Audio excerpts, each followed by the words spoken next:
Setelah bertahun-tahun meninggalkan desa, kamu akhirnya kembali ke rumah masa kecilmu. Rumah yang dulu hangat kini dingin dan sunyi. Tapi malam pertama kamu tidur di sana, ada suara dari atas langit-langit kamar. Bukan tikus, bukan kayu lapuke, melainkan suara kain panjang yang terseret perlahan. Dan ketika kamu mendongak kamu sadar ada sesuatu yang tinggal di loteng. Arsena Wijaya sudah 10 tahun ia tidak pulang ke desa kecil bernama Sukamerta. Sejak ayah dan ibunya meninggal dalam selisih waktu yang hanya 3 bulan, Arsena memilih merantau ke kota dan tak pernah menoleh ke belakang. Kini ia kembali, bukan karena rindu, tapi karena rumah itu akan dijual. Mobil yang membawanya berhenti di ujung jalan tanah. Sopir menurunkan koper dengan wajah enggan. "Mas yakin mau tinggal di situ?" tanyanya pelan. Arsena mengangguk singkat, "Itu rumah orang tua saya." Sopir itu menatap ke arah rumah kayu 2 lantai di ujung kebun singkong. Tatapannya aneh seperti tahu sesuatu yang tidak ingin ia ucapkan. Mobil pergi terlalu cepat dan Arsena berdiri sendiri. Rumah itu masih berdiri, tapi terasa berbeda. Catnya mengelupas, jendela berdebu, dan pintu kayu jatinya sedikit terbuka seperti seseorang baru saja masuk. Padahal rumah itu kosong bertahun-tahun. Ia mendorong pintu perlahan. Krik, suara engsel menggema di ruang tamu yang lembab. Bau kayu basah dan debu memenuhi hidungnya. Di dinding, foto keluarga masih tergantung. Foto dirinya kecil bersama ayahnya, Bagaskara, dan ibunya, Ratni. Namun ada yang membuat dadanya terasa dingin. Di atas bingkai foto itu ada bekas noda hitam memanjang. Seperti sesuatu pernah tergantung lama di sana. Arsena menggeleng, cuma bekas air, gumamnya. Menjelang malam, desa terasa terlalu sepi. Tidak ada suara televisi, tidak ada orang mengobrol. Bahkan jangkrik pun seakan enggan berbunyi. Karena listrik sudah diputus, Arsena hanya menyalakan senter dari ponselnya. Ia memilih tidur di kamar lamanya, kamar itu tepat di bawah loteng. Loteng yang dulu selalu dikunci ayahnya. Ayahnya pernah berkata satu halaman aneh dulu. "Jangan pernah naik ke atas kalau sendirian." Waktu kecil, Arsena tak pernah mengerti. Kini ia mulai mengingatnya. Ia merebahkan tubuh. Sunyi, beberapa menit berlalu, lalu grek-grek. Arsena membuka mata, suara itu jelas berasal dari atas. Seperti sesuatu diseret pelan di lantai kayu loteng. Ia menahan napas, mungkin kucing. Namun rumah itu tertutup rapat, tak mungkin ada kucing masuk. Suara itu berhenti, hening, tiba-tiba. Bruk, plafon kamar bergetar, debu jatuh mengenai wajahnya. Arsena duduk cepat, jantungnya berdetak keras. Ia mengarahkan senter ke langit-langit, dan di sela papan kayu yang sedikit renggang ada sesuatu yang menjuntai. Sehelai kain putih, panjang, kusam, dan ujungnya terikat simpul. Itu bukan kain biasa, itu seperti kain kafan. Kain itu bergerak pelan turun sedikit, seolah sesuatu di atas sedang berdiri tepat di atas kepalanya. Arsena membeku, lalu perlahan kain itu tertarik kembali ke atas. Seperti pemiliknya sadar sudah terlihat. Tubuh Arsena gemetar, ia menoleh ke arah lorong kamar. Tangga kecil menuju loteng kini terbuka. Padahal ia yakin tadi belum menyentuhnya. Dari atas terdengar suara duk, seperti sesuatu meloncat lalu lagi duk, semakin dekat ke lubang tangga, dan dalam keningan itu terdengar bisikan parau tepat di belakang telinganya. Arsena menoleh cepat dan tak ada siapa-siapa. Namun dari atas loteng suara loncatan berhenti tepat di bibir tangga. Sunyi, dan perlahan bayangan putih mulai muncul di ujung gelap loteng. Malam itu Arsena sadar rumah warisan ini tidak pernah kosong. Dan sesuatu di atas sana sudah menunggunya pulang. Malam itu, Arsena tidak lagi berpikir soal rumah yang akan dijual. Ia hanya ingin satu halaman memastikan apa yang ada di atas loteng. Bayangan putih itu menghilang begitu saja. Sunyi kembali menyelimuti rumah tua itu. Arsena berdiri terpaku beberapa detik. Keringat dingin membasahi pelipisnya meski udara malam terasa dingin. Tangga kayu menuju loteng terbuka lebar. Perlahan, sangat perlahan ia melangkah mendekat. Setiap pijakan kakinya menimbulkan suara berderit. Krik-krik saat berdiri tepat di bawah lubang loteng, ia mencium bau aneh. Bukan bau bangkai, bukan juga bau kayu lapuk, melainkan bau tanah basah seperti kuburan yang baru digali. Arsena menelan ludah. Ia mengangkat ponsel lebih tinggi, menyorotkan cahaya ke atas. Gelap, hanya gelap pekat yang menyambut. Namun di sudut cahaya senter itu terlihat sesuatu. bekas goresan panjang di lantai kayu loteng. Seperti sesuatu sering diseret dari satu sisi ke sisi lain. Dan tepat di tengah loteng ada jejak kaki. Jejak kaki kecil, bahasa He, Arsena mundur setengah langkah. Ini nggak mungkin, rumah ini kosong bertahun-tahun. Tak ada yang tinggal di sini. Tiba-tiba, bukit suara itu tepat di atas kepalanya. Ia refleks menunduk, langit-langit bergetar. Duk sekarang di belakangnya. Arsena menoleh cepat. Kosong, lalu suara itu terdengar lagi, kali ini di dalam loteng. Seperti sesuatu bergerak memutari dirinya. Ia memberanikan diri. Tangannya gemetar saat memegang sisi tangga. 1 langkah, 2 langkah, 3 langkah. Ia naik. Udara di dalam loteng jauh lebih dingin. Debu berterbangan saat ia mengangkat tubuhnya masuk. Cahaya senter menyapu ruangan sempit itu. Loteng itu tidak sebesar yang ia ingat. Di pojok kiri ada peti kayu tua. Di kanan, tumpukan kardus. Dan di tengah ruangan ada bekas lingkaran di lantai kayu. Seperti sesuatu pernah berdiri lama di sana. Arsena melangkah pelan mendekati peti kayu. Peti itu terkunci, tapi kuncinya sudah berkarat dan hampir lepas. Tangannya menyentuh peti itu, dingin, sangat dingin. Seolah kayu itu tidak pernah tersentuh cahaya matahari. Ia mencoba membukanya, kret kunci tua itu patah dengan mudah. Peti terbuka perlahan, dan di dalamnya, bukan pakaian lama, bukan barang kenangan, melainkan gulungan kain putih, banyak, tapi tersusun seperti kain kafan baru yang belum dipakai. Jantung Arsena serasa berhenti, ia mengambil satu gulungan. Masih bersih, masih utuh, namun saat ia membaliknya, di bagian dalam kain itu ada noda coklat kehitaman. Seperti bekas darah yang sudah lama mengering. Tiba-tiba angin kencang berhembus dari belakangnya. Padahal tidak ada jendela di loteng itu. Lampu senter berkedip, sekali, 2 kali, lalu stabil kembali. Dan saat cahaya kembali terang, Arsena melihat sesuatu di ujung loteng, seseorang berdiri membelakanginya. Tubuhnya terbungkus kain putih kotor, kakinya tidak terlihat jelas. Kainnya menjuntai panjang hingga menyentuh lantai. Dan simpul di atas kepalanya terikat rapat. Arsena tidak bisa bergerak, sosok itu diam. Tidak melompat, tidak bersuara, hanya berdiri membelakangi. Namun perlahan kepalanya mulai miring. Sedikit demi sedikit, seolah sedang mencoba melihat Arsena dari balik kain penutup wajahnya. Udara terasa semakin berat, Arsena ingin berteriak. Tapi suaranya tertahan, lalu suara serak terdengar dari balik kain itu. Pelan, bergetar. Kenapa kamu pulang? Air mata dingin mengalir di pipi Arsena tanpa ia sadari. Ia tidak mengenali suara itu. Namun anehnya, suara itu terdengar seperti seseorang yang pernah ia kenal. Tiba-tiba sosok itu meloncat, duk. Sekali loteng bergetar. Duk, kali ini lebih dekat. Arsena tersadar, ia mundur panik hingga hampir terjatuh dari tangga. Dan tepat sebelum ia jatuh, senter di tangannya mati. Gelap total. Dalam kegelapan itu, ia merasakan sesuatu berdiri tepat di depannya. Sangat dekat, ia bisa mencium bau tanah basah dan kain lembab. Lalu terdengar bisikan tepat di wajahnya. Rumah ini belum selesai, dan sesuatu yang dingin menyentuh pipinya. Dalam gelap total, Arsena merasakan sesuatu berdiri hanya sejengkal dari wajahnya. Bau tanah basah, bau kain lembab, bau kematian. Dan bisikan itu masih terngiang di telinganya. Rumah ini belum selesai. Arsena tersentak mundur dan kehilangan keseimbangan. Brek, tubuhnya jatuh dari tangga loteng ke lantai kamar. Punggungnya menghantam keras, napasnya tercekat. Beberapa detik ia hanya bisa terbaring, mencoba bernapas. Lampu senter menyala kembali. Ia langsung menyorot ke arah tangga. Kosong, loteng gelap, tak ada bayangan putih. Tak ada kain menjuntai. Tak ada suara loncatan. Seolah semua tadi hanya halusinasi, tapi pipinya masih terasa dingin seperti baru saja disentuh sesuatu. Arsena bangkit perlahan, tangannya gemetar. Ia menutup kembali tangga loteng dengan kasar. Ini nggak masuk akal, gumamnya. Namun pikirannya mulai menghubungkan sesuatu. Kain kafan di peti, bau tanah basah, dan bisikan yang terdengar seperti seseorang yang ia kenal. Tiba-tiba ingatan lama muncul, hari kematian ayahnya, Bagaskara. Waktu itu hujan deras turun sepanjang malam. Pemakaman dilakukan cepat karena kondisi tanah longsor di belakang rumah.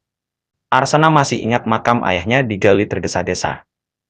Dan yang paling aneh, ia tidak pernah melihat langsung wajah ayahnya sebelum dikubur. Ibunya, Ratmi, melarangnya, sudah, Sena.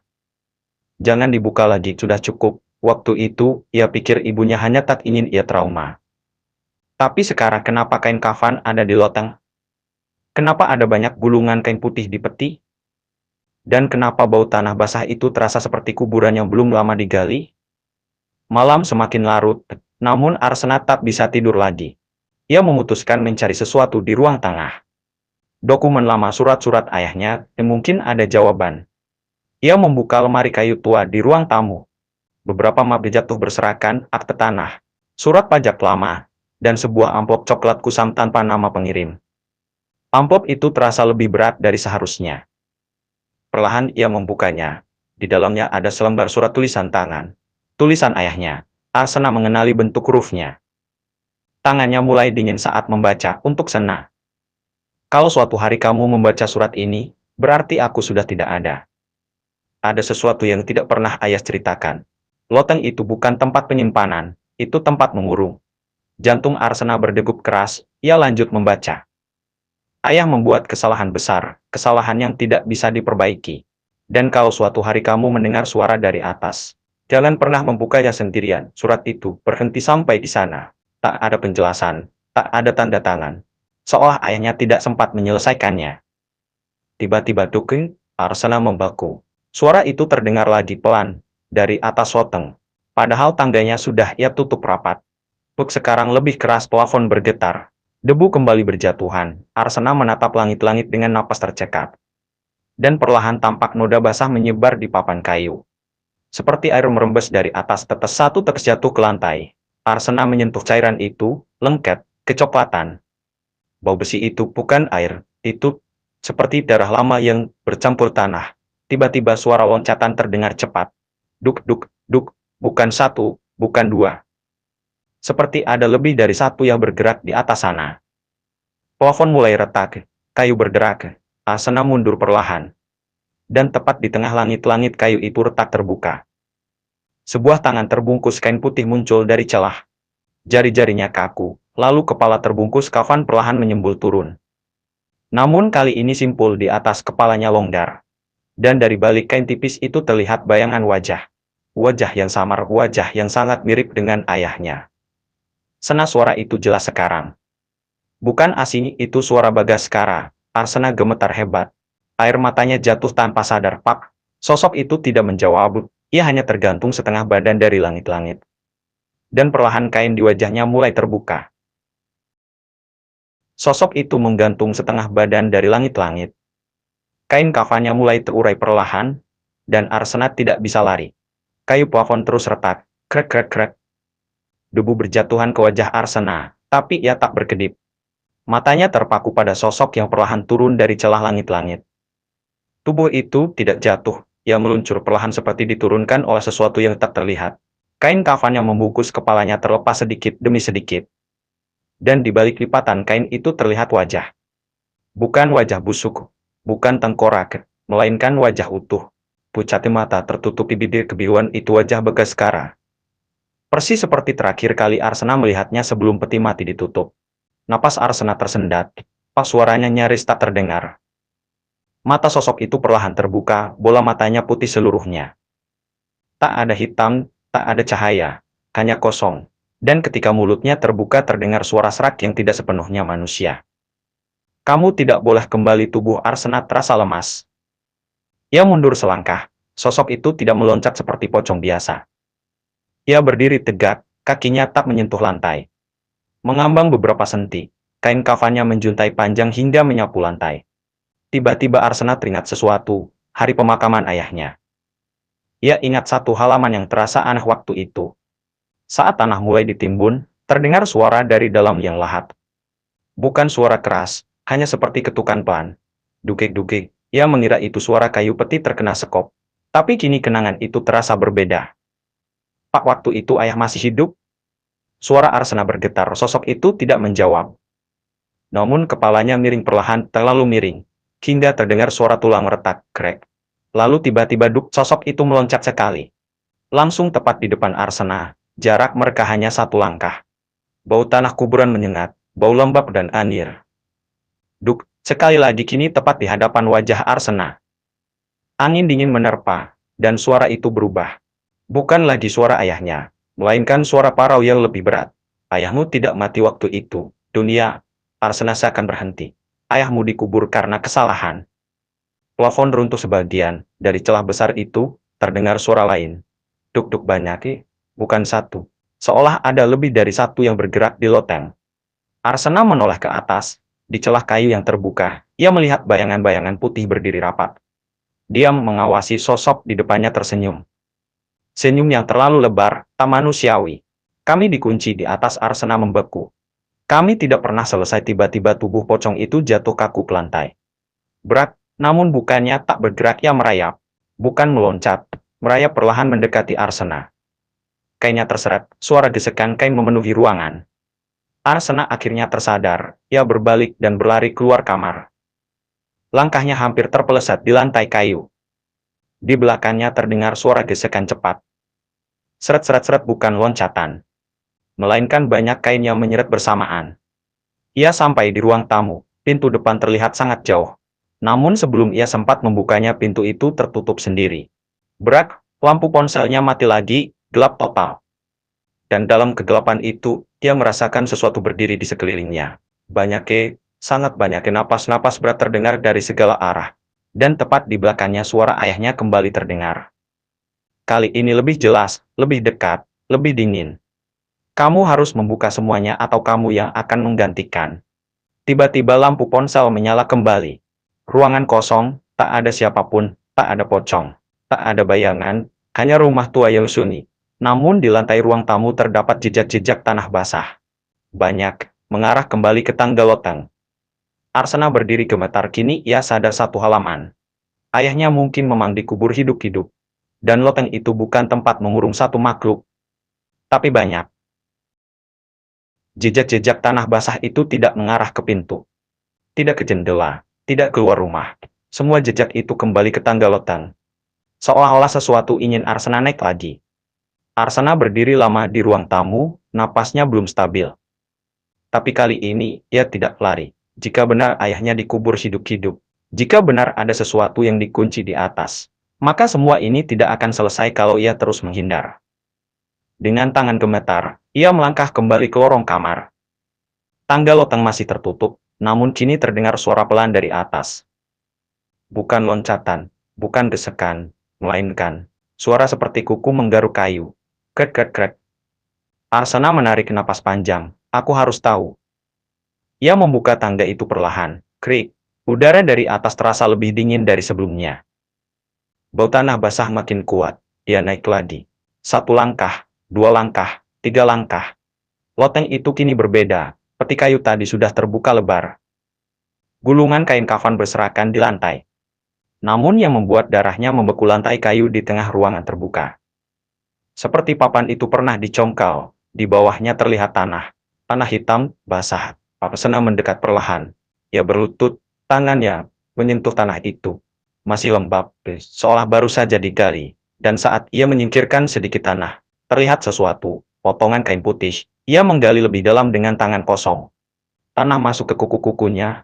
Napasnya makin berat. Lalu tangannya menyentuh sesuatu yang keras. Bukan batu, itu tulang. Arsena mundur cepat. Tapi sebelum ia sempat berdiri, tangannya ditarik dari dalam tanah. Dingin, kaku, pucat. Tangan terbungkus kain kafan muncul dari lubang itu. Lalu tangan lain, lalu satu kepala terbungkus kain menyembul perlahan. Dan satu lagi, bukan satu tubuh. Bukan 2. Ada banyak. Loteng itu bukan hanya menyimpan satu jasad. Itu kuburan-kuburan tersembunyi. Dan semua yang dikubur di sana terbungkus kafan. Arsena gemetar hebat. Ayah, apa yang sudah ayah lakukan? Tiba-tiba suara berat terdengar di belakangnya. Bukan dari lubang, dari pintu loteng. Ia menoleh perlahan. Sosok pocong dengan wajah Bagaskara berdiri di sana. Kali ini wajahnya tidak lagi pucat tenang.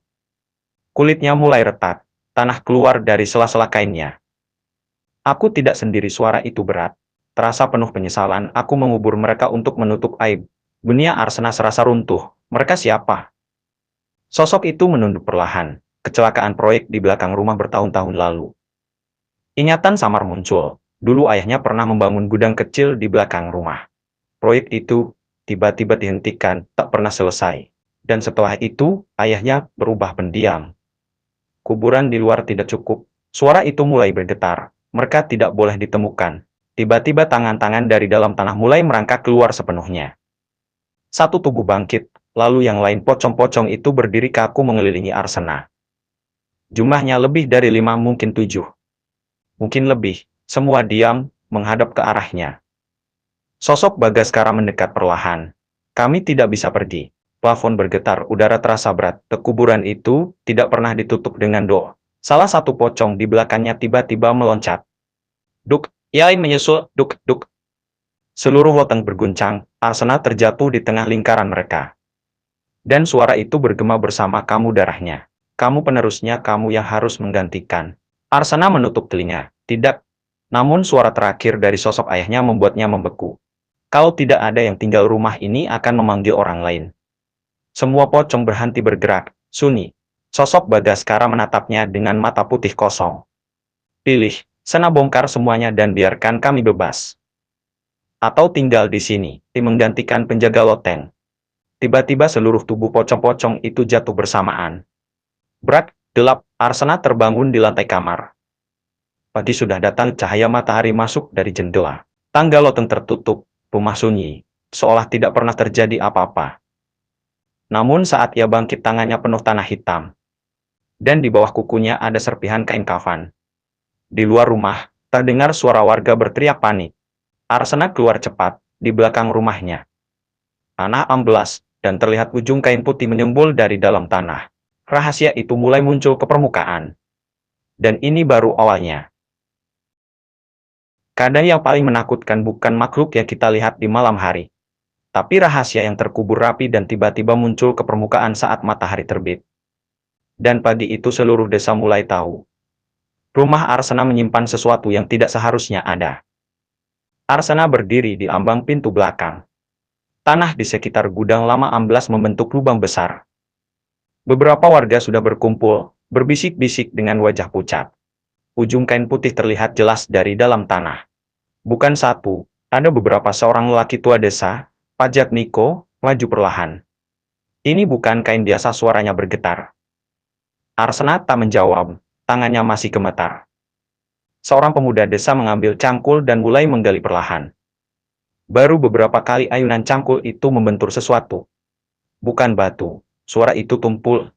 Dan ketika tanah disingkirkan, terlihat kepala terbungkus kain putih, sunyi. Tak ada yang berani berbicara. Beberapa ibu-ibu menutup mulut. Seorang anak kecil mulai menangis. Pajak Niko menatap Arsena. Kamu tahu soal ini? Arsena tak mampu langsung menjawab. Keringat dingin mengalir di pelipisnya meski matahari sudah tinggi. Ayah saya dulu pernah bangun gudang di sini, katanya pelan. Warga saling pandang, gudang itu memang tak pernah selesai. Dan sejak proyek itu berhenti tak ada yang tahu kenapa. Penggalian dilanjutkan, 1 jasadik 2. 3. Total ada 6 tubuh terbungkus kafan. Semua dalam kondisi sudah menjadi kerangka. Namun kain kafan mereka masih utuh, seolah baru dibungkus kemarin. Bisikan mulai menyebar, korban proyek, kecelakaan yang ditutup-tutupi atau pesugihan? Arsena merasa napasnya makin berat. Ia tahu apa yang dilihatnya tadi malam. Mereka bukan hanya kerangka, mereka berdiri. Mereka bergerak dan mereka berbicara. Tiba-tiba, angin berhembus kencang, langit yang tadinya cerah mendadak mendung. Salah satu kain kafan yang sudah setengah tergali bergerak. Pelan, awalnya warga mengira tertiup angin. Tapi kemudian kain itu menegang, seperti ada sesuatu di dalamnya yang mencoba duduk. Pak itu gerak, teriak seorang pemuda. Semua mundur serempak, tanah di dalam lubang mulai retak sendiri. Seperti ada tekanan dari bawah. Pak Jatmiko mundur dengan wajah pucat. Berhenti menggali, tapi sudah terlambat. Salah satu jasad tiba-tiba meloncat keluar dari lubang. Duk, tubuhnya berdiri kaku. Kainnya kotor tanah. Dan simpul di atas kepalanya perlahan bergetar. Jeritan pecah di antara warga, beberapa lari. Beberapa terpaku, Arsena membeku, ia mengenali kain itu. Itu salah satu yang ia lihat berdiri di loteng semalam. Pocong itu tidak menyerang. Ia hanya berdiri, menghadap rumah, lalu perlahan kepalanya menoleh ke arah Arsena. Meski wajahnya tertutup kain, Arsena merasakan tatapan itu. Dan suara parau terdengar di antara desiran angin. Belum selesai langit menggelegar. Petir menyambar tak jauh dari gudang lama. Dan satu persatu kain kafan dalam lubang mulai bergerak. Tanah yang menutupi mereka runtuh. Pak Jatmiko berteriak panik. Tutup lagi, cepat. Namun warga sudah ketakutan. Tak ada yang berani mendekat. The Arsena berdiri di tengah kekacauan. Kini bukan hanya ia yang tahu. Seluruh desa telah melihat. Dan malam nanti mereka semua akan sadar. Yang dikubur di tanah itu tidak pernah benar-benar mati. Sore itu, setelah kejadian di belakang rumah Arsena, desa Sukamerta tak lagi sama.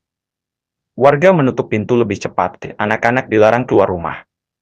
Dan semua orang menunggu malam dengan perasaan yang tak bisa dijelaskan. Karena mereka tahu apa yang keluar dari tanah siang tadi belum kembali. Maghrib tiba, biasanya suara azan menggema dari musala kecil di ujung desa. Namun malam itu tidak ada suara. Tak ada pengeras suara menyala. Tak ada lantunan panggilan, hanya angin. Warga mulai saling menelpon, Pak Rahmat kemana? Biasanya dialah yang selalu mengumandangkan azan. Tak ada jawaban. Arsena berdiri di teras rumah warisan, memandangi jalan yang sepi. Ia merasa semua ini ada hubungannya dengan apa yang terjadi di loteng. Tiba-tiba duk suara itu terdengar dari kejauhan. Pelan seperti sesuatu meloncat di atas tanah basah. Arsena menoleh ke arah suara. Di ujung jalan, samar-samar terlihat bayangan putih berdiri di bawah pohon jati. Diam tak bergerak. Beberapa warga yang juga mengintip dari jendela langsung menutup tirai. Namun suara itu terdengar lagi, duk. Kini lebih dekat, lampu jalan berkedip, sekali, dua kali, lalu padam, gelap menyelimuti desa. Dan dalam gelap itu suara loncatan terdengar bukan hanya satu. Duk-duk-duk dari berbagai arah. Seolah mereka menyebar, Arsena mundur masuk ke dalam rumah. Jantungnya berdetak keras, tiba-tiba terdengar teriakan dari arah musawa. Jeritan panjang, lalu sunyi lagi. Beberapa menit kemudian, terdengar suara pintu rumah tetangga dibanting. Seseorang berlari di jalan. Pak Rahmat nggak ada? Rumahnya kosong. Arsena memberanikan diri membuka pintu sedikit. Beberapa warga berkumpul di depan rumah Pak Rahmat. Pintu rumah itu terbuka, lampu dalam rumah menyala. Sajadah masih tergelar, mikrofon azan masih menyala. Tapi orangnya hilang. Tak ada tanda perlawanan. Tak ada darah. Hanya satu halaman yang membuat semua orang merinding. Di tengah ruang tamu ada jejak tanah basah. Banyak keng melingkar, seperti sesuatu berdiri lama di sana. Dan di dinding, tertempel kain putih kecil. Potongan kafan. Pak Jatmiko berbisik pelan. Mereka mulai mengambil. Arsena merasa lututnya melemas. Ia teringat kata-kata sosok ayahnya, kalau tidak ada yang tinggal rumah ini akan memanggil orang lain. Tiba-tiba angin berhembus kencang lagi. Semua lampu rumah warga padam bersamaan. Dan dalam kegelapan itu terdengar suara berat bergema dari arah rumah Arsena. Bukan satu suara. Banyak, kembalikan. Kembalikan. Arsena menoleh perlahan ke arah loteng. Tangga itu kembali terbuka sendiri, dan dari atas, cahaya redup muncul, seolah ada sesuatu menunggu. Malam itu, satu orang sudah hilang, dan desa baru menyadari. Yang bangkit dari kuburan bukan hanya ingin bebas. Mereka ingin digantikan. Satu orang hilang, satu rumah kosong, dan satu desa mulai sadar. Ini bukan sekadar gangguan, ini penagihan. Setelah hilangnya Pak Rahmat, warga berkumpul di balai desa. Tak ada yang berani sendirian, lampu genset dinyalakan. Pintu ditutup rapat. Arsena duduk di sudut ruangan, diam. Semua mata sesekali meliriknya. Rumahnya sumber masalah. Tanahnya yang membuka kuburan, ayahnya yang menyimpan rahasia. Pak Jatmiko berdiri dengan wajah tegang. Kita harus gali semua jasad itu besok pagi dan lapor polisi. Seorang warga langsung menyela, kalau sampai besok masih ada yang hidup, Pak. Kalimat itu membuat ruangan sunyi. Tiba-tiba, suara itu terdengar dari atap balai desa. Semua kepala mendongak, duke, sekali lagi. Kayu atap bergetar, beberapa orang mulai panik. Dia kesini bukan satu. Suara itu bertambah, duk-duk-duk. Seolah beberapa sosok meloncat di atas balai desa, mengitari bangunan itu.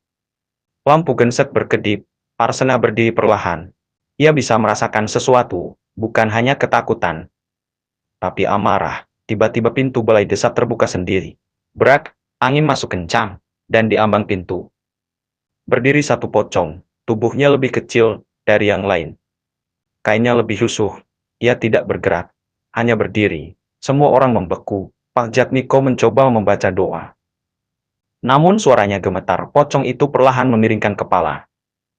Lalu meloncat masuk, duk, semua orang berteriak. Ia tidak menyerang sembarang, ia bergerak lurus. Melewati banyak orang, tidak menyentuh Arsana. Tidak menyentuh Pak Jatmiko, ia berhenti tepat di depan seorang pemuda bernama Randy. Randy adalah anak mandor proyek gudang bertahun-tahun lalu. Ayahnya dulu ikut bekerja bersama Bagaskara. Randy mundur ketakutan. Kenapa aku? Pocong itu meloncat sekali lagi, duk, tepat di depan wajah Randy, dan suara berat keluar dari balik kainnya. Darah hutang tiba-tiba Randy terseret mundur. Bukan karena ditarik tangan, tapi seperti ditarik sesuatu dari belakangnya. Ia berpegangan pada tiang kayu, menjerit. Namun tangan-tangan tak terlihat menyeretnya keluar balai desa. Pocong itu mundur perlahan, memberi jalan. Dalam hitungan detik Randy hilang dalam gelap. Suara jeritanya terputus tiba-tiba, sunyi. Hanya suara angin tersisa, beberapa warga menangis. Beberapa pingsan, Pak Jatmiko jatuh terduduk. Arsana berdiri kaku, kini ia mengerti mereka tidak asal memilih. Mereka mencari yang terlibat. Ayah Randy dulu ikut menggali pondasi gudang. Dan mungkin ikut mengubur sesuatu yang tidak seharusnya dikubur. Tiba-tiba suara itu terdengar lagi kali ini dari atas balai desa. Kami belum cukup. Arsana merasakan sesuatu menyentuh bahunya. Dingin, ia menoleh. Tak ada siapapun, namun suara bisikan sangat dekat di telinganya. Kamu terakhir. Lampu genset mati total. Gelap, dan dalam kegelapan itu terdengar loncatan menjauh. Duk-duk-duk semakin jauh. Meninggalkan desa. Dalam ketakutan malam itu, desa Sukamerta kehilangan tumbal kedua. Dan Arsana sadar, mereka sedang membersihkan daftar satu persatu. Sampai tidak ada lagi yang terlibat, atau sampai ia sendiri yang tersisa. Dua orang sudah hilang, satu ditemukan dari tanah, satu diseret dalam gelap, dan kini Arsana mulai sadar. Ini bukan teror tanpa arah, ini daftar pagi datang dengan wajah desa yang pucat. Tak ada yang benar-benar tidur malam itu. Randy belum ditemukan, Pak Rahmat masih hilang. Dan di belakang rumah Arsana, 6 jasad sudah digali setengah jalan dan kini ditutup terpal sementara menunggu pihak berwenang. Arsana masuk kembali ke rumahnya. Ia tahu satu halaman. Jika ini tentang proyek gudang lama, maka jawabannya ada di dokumen ayahnya. Ia membuka lemari arsip yang kemarin sudah ia bongkar. Map-map lama berserakan, debu berterbangan. Tangannya berhenti pada satu map tipis bertuliskan. Proyek gudang 2010. Napasnya terasa berat. Ia membuka map itu. Di dalamnya ada proposal lama, catatan biaya, dan satu lembar daftar nama pekerja. Total tertera 12 orang pekerja. Arsana menghitung pelan. 6 jasad ditemukan di tanah belakang rumah. Randy sudah hilang, Pak Rahmat juga hilang. Ia mengerutkan dahi. Pak Rahmat tidak ada di daftar itu. Randy juga tidak tercantum karena yang terlibat adalah ayahnya, bukan dirinya. Arsana membaca satu persatu nama di daftar. Suyatno Darmolaman Haris Dito Wahab Rukmana, Sardi Taufik Barlan Kadir dan Bagaskara. Jantung Arsana berhenti sesaat, nama ayahnya ada di situ. Sebagai penanggung jawab proyek. Namun ada satu halaman yang membuat bulu kuduknya berdiri. Di samping beberapa nama, ada tanda centang merah kecil. Tepat 6 nama yang diberi tanda tanam. Jumlah yang sama dengan jasad yang ditemukan. Namun 6 nama lainnya tidak dikoret. Tidak ada tanda apapun, seolah mereka tidak pernah dikubur. Tiba-tiba terdengar suara dari atas loteng. Duk pelan, Arsana membeku. Ia menatap langit-langit. Duk sekali lagi. Ia sadar. Jika yang dikubur hanya 6, lalu 6 sisanya kemana? Tiba-tiba ponselnya bergetar. Pesan dari nomor tak dikenal, hanya satu kalimat. Jangan percaya semuanya mati. Arsana menelan ludah. Ia bergegas keluar rumah menuju Pak Jatmiko. Namun baru sampai halaman, ia melihat sesuatu yang membuat langkahnya terhenti. Di tanah belakang rumah terpal yang menutupi jasad-jasad itu bergerak. Bukan tertiup angin, bergerak dari dalam. Pelan naiki, turun. Seperti ada sesuatu bernapas di bawahnya. Beberapa warga yang berjaga mundur ketakutan. Salah satu terpal tiba-tiba terangkat sendiri. Dan satu jasad yang tadi sudah menjadi kerangka. Kini tidak lagi kosong, di balik kain kafan itu terlihat bentuk tubuh utuh. Seperti daging, dan kulitnya kembali, dan kepalanya perlahan menoleh ke arah Arsana. Walau wajahnya tertutup kain, Arsana merasakan tatapan itu. Suara berat terdengar di antara warga yang membeku. Belum lengkap tanah di sekitar lubang retak lagi. Dan dari dalam tanah muncul tangan lain. Namun tangan ini tidak dibungkus kain, Kulitnya masih ada. Masih utuh, seperti baru saja dikubur semalam. Arsena mundur satu langkah. Tidak, jumlahnya salah.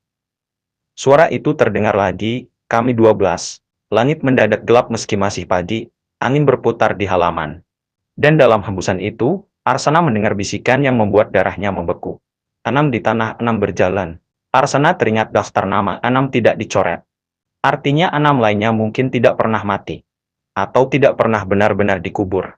Dan jika mereka masih berjalan maka desa ini tidak hanya menghadapi arwah. Tapi sesuatu yang hidup. Kalau 6 sudah dikubur dan 6 lainnya belum dicoret, maka pertanyaannya bukan lagi, siapa yang mati, tapi siapa yang masih hidup dan menyembunyikan sesuatu. Langit desa Sukamerta menggelap meski matahari belum tenggelam. Arsena berdiri memandangi daftar nama itu lagi. 6 dicoret, 6 tidak, dan satu nama yang tidak dicoret membuat jantungnya berdegup keras. Sardi, nama itu masih ada, tanpa tanda, tanpa korotan. Dan Arsena mengenalnya, Sardi masih tinggal di desa. Rumahnya di ujung sawah, dekat sungai kecil.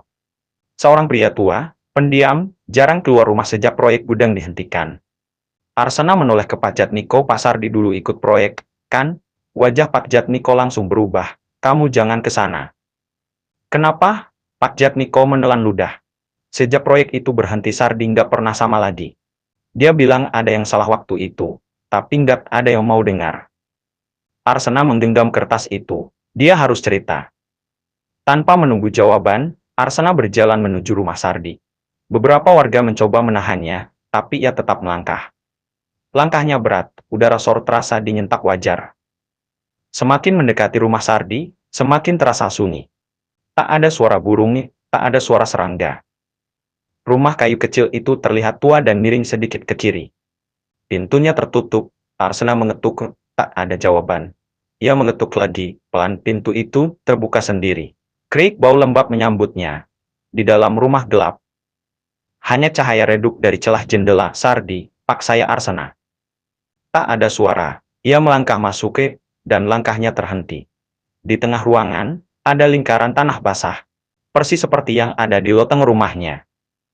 Dan di sudut ruangan Sardi duduk di kursi kayu.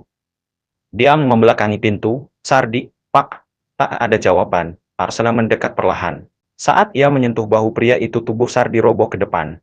Berarti kursi terjatuh dan tubuh itu sudah kaku. Kulitnya pucat, matanya terbuka lebar, mulutnya seperti ingin berteriak. Di lehernya terikat simpul kain putih kecil. Seperti potongan kafan. Arsena mundur gemetar. Namun suara serak terdengar dari belakangnya. Kami berenam. Arsena berbalik cepat. Di ambang pintu berdiri satu sosok pocong.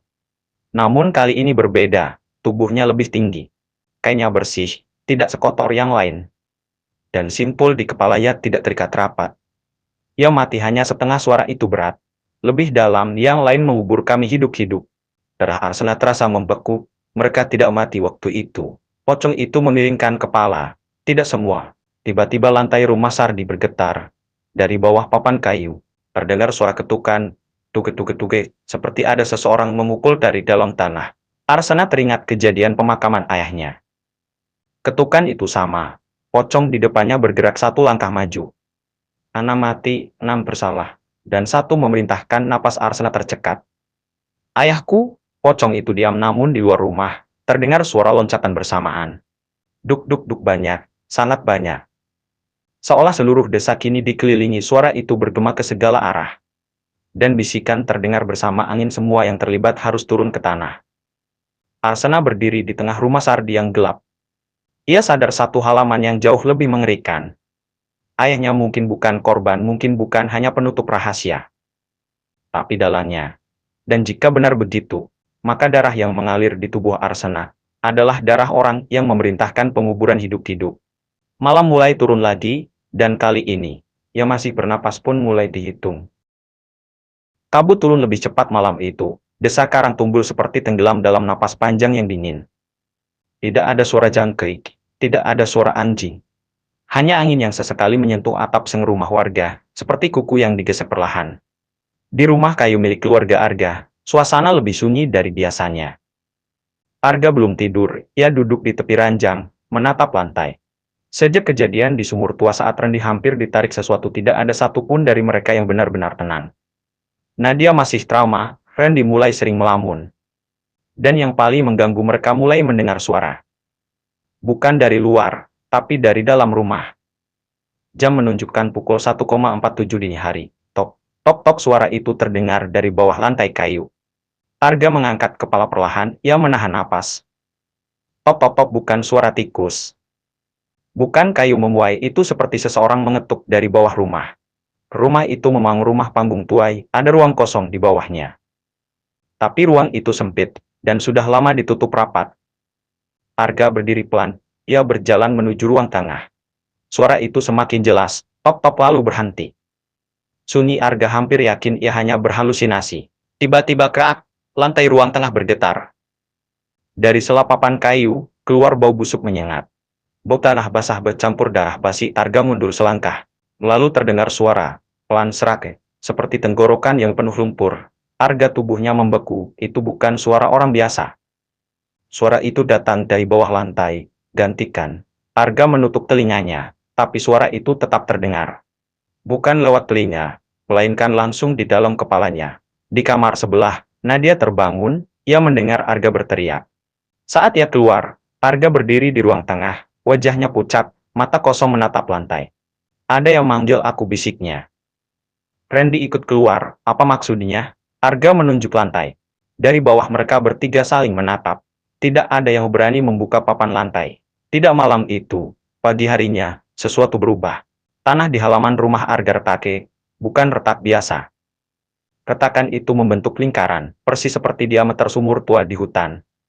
Dan di tengah lingkaran itu muncul genangan air. Padahal tidak hujan, airnya hitam, dan berbau amis.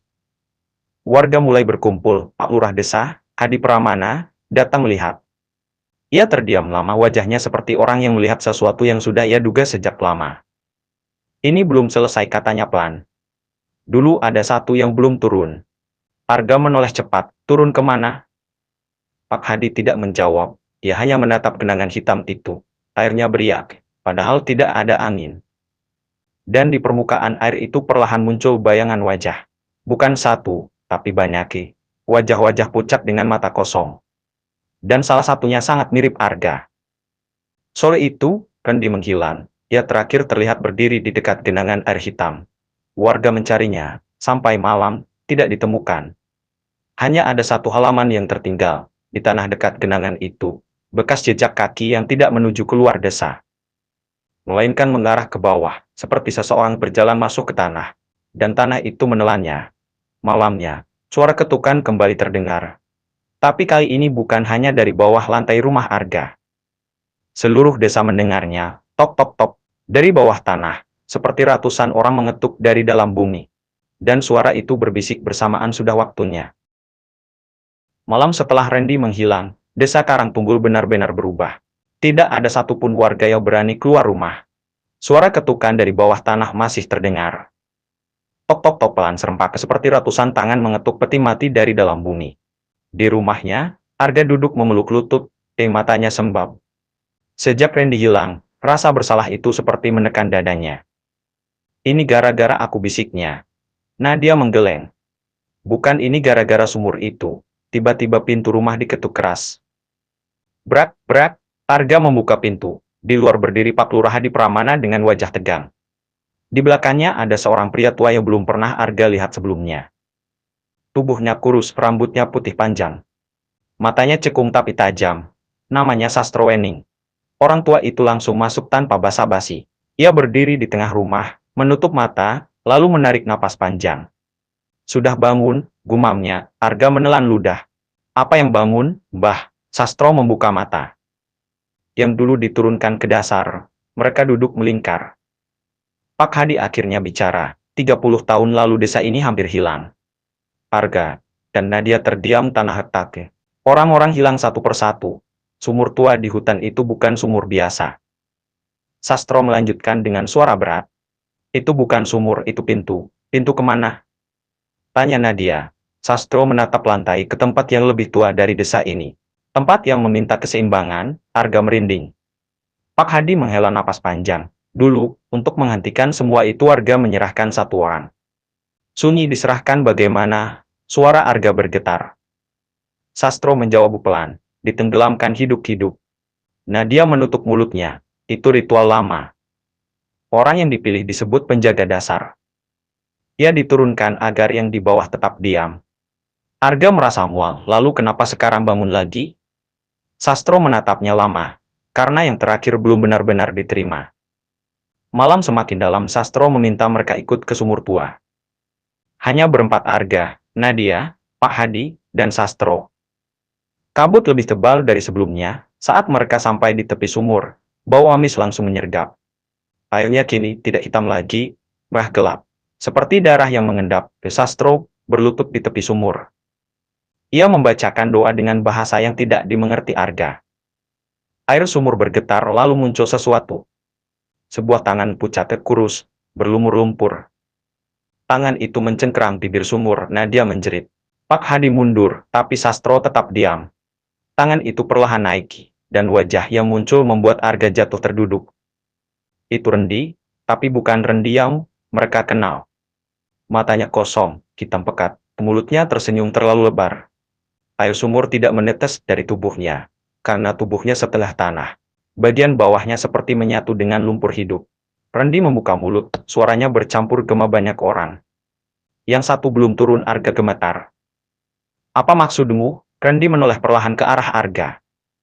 Kaup udara terasa membeku. Nadia menarik Arga mundur. Sastro berdiri cepat. Belum saatnya, teriaknya. Tangan-tangan lain mulai muncul dari dalam sumur. Banyak sekali, mereka saling bertumpuk. Bayapi mencari sesuatu. Pak Hadi gemetar. Dulu yang harus turun itu dua orang. Arga menoleh cepat. Dua? Pak Hadi menangis. Yang pertama sudah diturunkan, tapi yang kedua kabur dan ritual tidak pernah selesai. Sastro menatap Arga dengan mata yang berat. Dan yang kedua adalah garis keturunanmu. Dunia seperti runtuh di kepala Arga. Jadi aku, Sastro mengangguk pelan. Kau bukan dipilih sekarang, kau memang sudah dijanjikan sejak lahir. Tiba-tiba tanah di sekitar sumur retak. Tangan-tangan itu meraih lebih jauh, salah satunya menangkap kaki Arga. Dingin, licin, kuat sekali, Nadia berteriak histeris. Pak Hadi mencoba menarik Arga. Sastro menaburkan sesuatu ke dalam sumur. Asap putih mengepul, tangan-tangan itu menjerit. Rendi menatap Arga untuk terakhir kalinya. Kami menunggu lalu semuanya tersedot kembali ke dalam sumur. Air kembali tenang, sunyi, hanya suara napas mereka yang tersisa. Sastro berdiri perlahan, kita tidak bisa menunda lagi. Arga menatap sumur itu dengan mata kosong. Kalau aku tidak turun, Sastro menjawab tanpa ragu. Desa ini yang akan turun. Kabut menutup kembali sumur tua itu. Dan untuk pertama kalinya, Arga sadar. Ia mungkin tidak sedang berjuang untuk menyelamatkan dirinya. Tapi memilih siapa yang akan dikorbankan.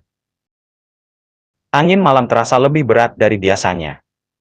Setelah kejadian di sumur, tidak ada satupun dari mereka yang berbicara selama perjalanan pulang. Arga berjalan paling depan, langkahnya kosong, seperti orang yang sudah tahu akhir hidupnya. Di kepalanya hanya ada satu kalimat, kau memang sudah dijanjikan sejak lahir. Sesampainya di rumah, Arga langsung masuk ke kamar orang tuanya yang sudah lama kosong sejak mereka meninggal 2 tahun lalu. Ia membongkar lemari kayu tua, ia yakin. Kalau memang ini soal garis keturunan maka jawabannya ada di sini. Dan benar saja, di dasar lemari, ia menemukan kotak besi kecil yang terkunci. Sastro berdiri di belakangnya. Buka. Arga memecahkan gemboknya dengan palu. Di dalamnya ada kain putih tua. Dan di dalam kain itu, sebuah buku lusuh. Judulnya ditulis tangan perjanjian dasar 1996. Tangan Arga gemetar saat membuka halaman pertama. Tulisan itu milik ayahnya. Jika suatu hari anakku membaca ini, berarti waktunya sudah tiba. Maafkan ayah, kami tidak punya pilihan. Napas Arga tercekati, ia membaca lebih cepat. 30 tahun lalu, desa Karang Tumbul hampir runtuh. Tanah amblas, orang hilang, sumur tua mengeluarkan bau darah. Warga mendatangi seorang dukun lama bernama Wiratmajaya. Dukun itu berkata bahwa tanah desa berdiri di atas yang tertidur. Dan yang tertidur menuntut 2 jiwa dari satu garis darah tertentu. Garis darah yang pernah membuka pintu itu pertama kali. Garis darah keluarga Arga. Kakek buyut Arga dulunya adalah orang yang tanpa sengaja menggali sumur itu terlalu dalam. Ia membuka sesuatu yang tidak seharusnya disentuh. Untuk menutupnya kembali, dua keturunan harus diturunkan. Satu sudah dilakukan, itu adalah Paman Arga. Yang hilang saat masih remaja. Bukan hilang, tapi ditenggelamkan. Air mata Arga jatuh ke halaman buku. Jadi orang tuaku tahu, suaranya parau. Sastro mengangguk pelan. Mereka berharap kutukan itu berhenti setelah satu. Tapi tidak berhenti, Nadia berbisik. Sastro menatap kosong, karena yang di bawah bukan hanya meminta korban. Ia meminta keseimbangan. Tiba-tiba, lantai rumah bergetar keras, buku di tangan Arga terjatuh. Dari luar terdengar teriakan warga. Arga berlari keluar. Tanah di tengah desa retak lebar, rumah-rumah miring. Orang-orang panik, dan di tengah lapangan desa, muncul lubang besar, bukan seperti retakan biasa. Lubang itu bulat, seperti sumur raksasa. Dari dalamnya keluar bau busuk, dan suara. Ratusan suara, turunkan, turunkan. Pak Hadi jatuh berlutut. Ini sudah dimulai. Nadia menggenggam tangan Arga erat. Jangan-jangan percaya kalau satu-satunya cara cuma kamu. Tiba-tiba seseorang didorong ke depan oleh warga yang panik. Seorang pria muda bernama Damar, wajahnya penuh ketakutan. Aku nggak salah apa, Pak, teriaknya. Seorang warga berteriak histeris, daripada desa hancur. Kita butuh pengganti. Arga membeku. Inilah yang dulu terjadi. Orang-orang akan mencari tumbal lain, Sastro berteriak keras. Jangan, tapi sudah terlambat. Beberapa warga yang ketakutan mendorong Damar ke tepi lubang. Tanah di bawah kaki Damar bergerak sendiri, seperti hidup. Tangan-tangan tanah muncul. Menariknya. Damar menjerit sejadi-jadinya. Tolong, Arga refleks berlari, ia menarik tangan Damar. Dan dia membantu. Pak Hadi ikut menariki. Tanah itu, seperti punya kekuatan luar biasa. Sastro berteriak mantra keras. Tiba-tiba, lubang itu bergetar hebat, lalu memuntahkan sesuatu. Tubuh Damar terlempar keluar sunyi, semua membeku. Tubuh Damar tidak utuh lagi, kulitnya pucat abu-abu. Matanya kosong, dan dari mulutnya keluar suara berat. Bukan dia, semua orang mundur. Damar berdiri perlahan. Kepalanya miring tidak wajar. Ia menatap Arga. Kau tahu siapa yang kami mau? Tubuh Damar kemudian runtuh seperti boneka. Tak bernyawa. Desa mendadak sunyi, semua mata tertuju pada Arga. Takut, putus asa, dan mulai menerima kenyataan. Nadia berdiri di depan Arga. Kalau kalian sentuh dia, kalian harus lewat aku dulu. Tapi Arga perlahan melepas genggaman Nadia. Ia menatap lubang besar itu, lalu berkata lirih. Kalau aku turun, apakah semuanya selesai? Sastro tidak langsung menjawab. Ia hanya berkata pelan. Belum tentu. Angin tiba-tiba berhenti. Dan dari dalam lubang terdengar satu kalimat terakhir. Kami ingin darah. Yang membuka Arga teringat satu halaman. Buku itu, ada satu halaman yang belum ia baca. Halaman terakhir. Angin berhenti total. Lubang raksasa di tengah desa masih menganga, hitam pekat seperti mulut yang lapar. Warga hanya bisa berdiri mengelilinginya dengan wajah pucat. Tidak ada lagi yang berani bicara tentang tumbal. Setelah tubuh Damar jatuh tak bernyawa, semua sadar yang di bawah tidak bisa ditipu. Arga berlari kembali ke rumah. Tangannya gemetar saat mengambil buku Perjanjian Dasar 1996. Ia membuka halaman terakhir yang tadi belum sempat dibaca. Tulisan ayahnya terlihat tergesa. Tinta di beberapa bagian seperti terkena air mata. Jika kau membaca ini, berarti mereka sudah menagih yang kedua. Tapi ada satu halaman yang tidak pernah kami ceritakan pada warga. Napas Arga tercekat. Yang pertama membuka pintu itu bukan kakek buyutmu. Dunia seperti berhenti. Yang pertama membuka adalah ibumu. Buku itu terjatuh dari tangan Arga. Nadia yang berdiri di belakangnya membeku. Apa maksudnya? Arga membaca lagi dengan suara gemetar. 28 tahun lalu, ibu Arga yang saat itu masih remaja sering bermimpi tentang suara dari hutan. Ia berjalan dalam tidur. Suatu malam, ia menggali tanah di sekitar sumur tua dengan tangan kosong. Ia menemukan celah batu tua, dan tanpa sadar ia membuka segel yang sudah tertutup ratusan tahun. Sejak malam itu, desa mulai diganggu, air sumur berubah bau. Tanah mulai retak, orang-orang mulai hilang. Dukun Miratma Jaya mengatakan, pintu itu hanya bisa ditutup dengan darah garis yang membuka. Darah ibu Arga, dan keturunannya. Air mata Arga jatuh. Jadi bukan karena kakek buyut tapi karena ibu. Sastro berdiri diam. Aku tahu, katanya pelan. Arga menatap tajam. Kau tahu, Sastro mengangguk. Ibumu tidak pernah sengaja membuka. Ia dipanggil. Dipanggil siapa? Sastro menatap ke arah lubang besar di tengah desa. Yin di bawah memilihnya, karena darahnya sudah ditandai jauh sebelum ia lahir.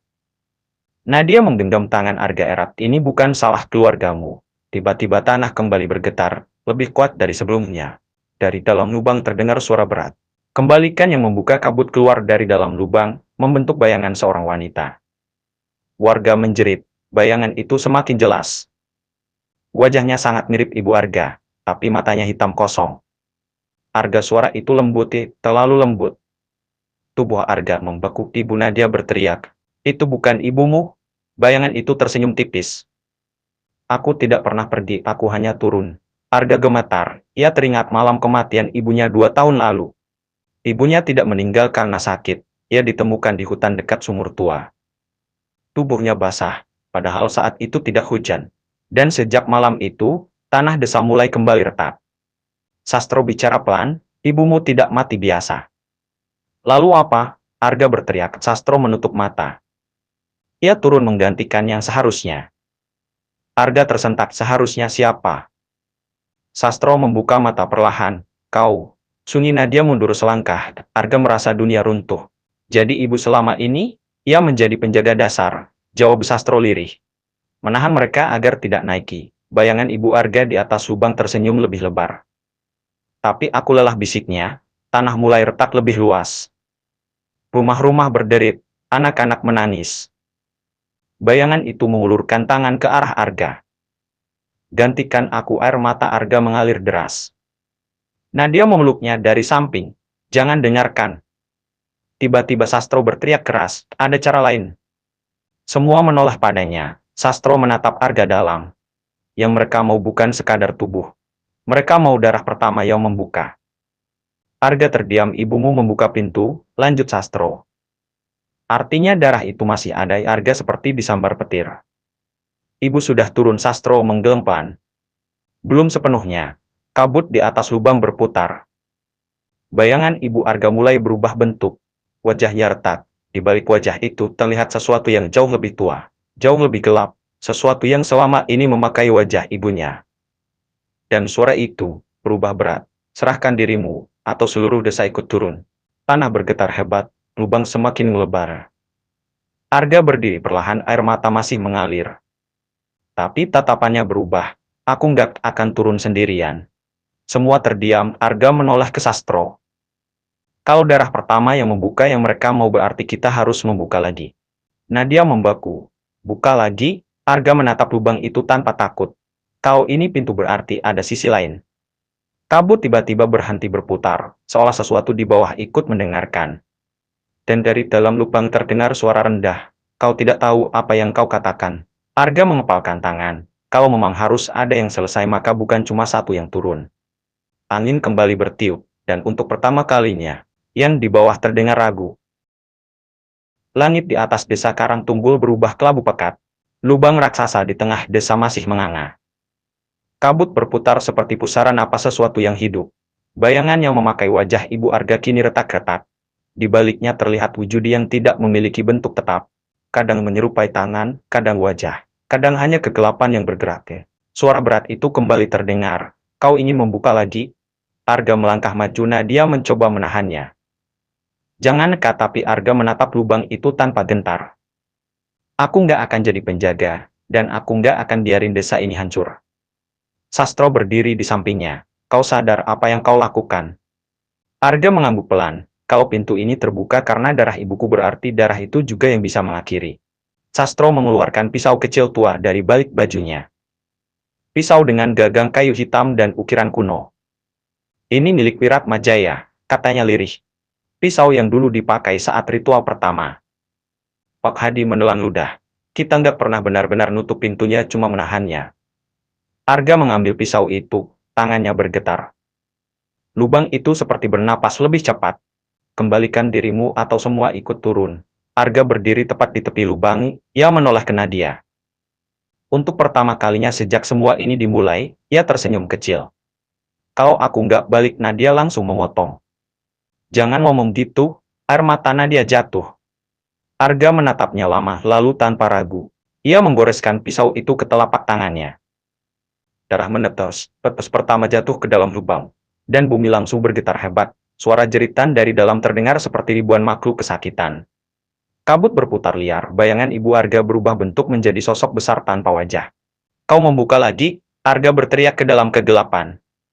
Aku nggak turun sebagai korban, darahnya terus menetes. Kalau memang ada yang pertama membuka, ia melangkah satu kaki ke dalam lubang. Aku yang terakhir menutup. Tiba-tiba tangan-tangan tanah menyambar keluar. Mereka melilit kaki Arga, menariknya masuk ke. Nadia menjerit dan mencoba menariknya kembali. Sastro membantu, Pak Hadi ikut menarik. Api kekuatan dari bawah terlalu besar, Arga setengah tubuhnya sudah masuk ke dalam gelap. Di dalam lubang, ia melihat sesuatu, bukan sekadar tanah. Bukan sekadar air tapi ruang luas tanpa dasar. Dan di tengahnya sosok raksasa terikat rantai batu. Makhluk tanpa wajah, dengan tubuh seperti kumpulan bayangan. Matanya terbuka di dada, dan mata itu menatap Arga. Darah pembuka Arga merasakan pikirannya diserang kenangan-kenangan asing. Jeritan orang desa di masa lalu, wajah paman yang diturunkan. Wajah ibunya yang tersenyum sebelum turun. Tiba-tiba ia sadar, makhluk itu tidak pernah benar-benar jahat. Ia terikat, ia lapar, ia dijadikan tempat pembuangan rasa takut manusia selama ratusan tahun. Arga menggenggam pisau erat. Aku nggak akan kasih korban lagi. Ia menancapkan pisau itu ke dadanya sendiri. Nadia berteriak histeris. Darah Arga mengalir deras dan jatuh ke dalam lubang. Tapi bukan untuk memberi makan, darah itu menyala. Terang, makhluk itu menjerit. Rantai batu yang mengikatnya retak. Tanah desa. Bergetar sekuat gempa, lubang mulai menutup perlahan. Tangan-tangan tanah melepaskan cengkeramannya. Nadia dan Sastro menarik Arga keluar tepat sebelum lubang menutup sepenuhnya. Dume, lubang itu tertutup, tanah kembali rata. Sunyi, tidak ada kabut, tidak ada suara. Hanya napas berat Arga yang terbaring lemah di tanah. Nadia memeluknya. Kamu gila, kamu hampir mati. Arga tersenyum lemah. Udah selesai. Sastro menatap tanah bekas lubang itu dengan wajah sulit ditebak. Belum tentu, Arga menolak lemah. Apalagi, Sastro menunjuk ke tanah. Retakan kecil masih ada. Sangat kecil, tapi tetap ada. Dan dari dalam tanah sangat pelan. Terdengar satu ketukan, toke gelap.